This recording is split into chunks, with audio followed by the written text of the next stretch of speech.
Why is surrendering to God's will so liberating for Torah followers? Imagine feeling completely free from the pressure to control every part of your life.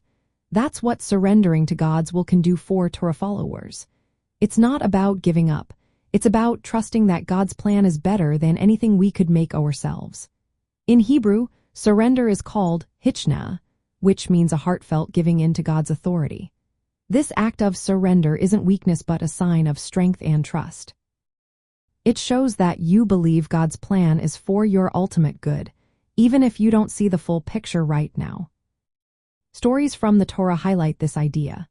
Abraham was willing to sacrifice his son Isaac because he trusted God completely. Moses led the Israelites through many challenges, always trusting God's guidance. These stories teach us that surrender is a way to find true freedom. When we trust God, we let go of worries and fears that can weigh us down. We stop trying to do everything ourselves and instead lean on divine wisdom.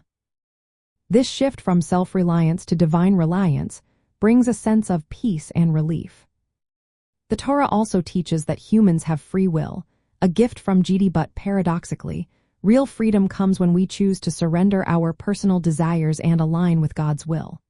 When we do this, we avoid self-deception and selfishness. Instead, we focus on what is truly important, living according to divine guidance. Jewish teachings say, "Make His will your will," meaning that by choosing to follow God's commandments, we find genuine clarity and purpose. Surrendering also connects us to holiness or Kedushah.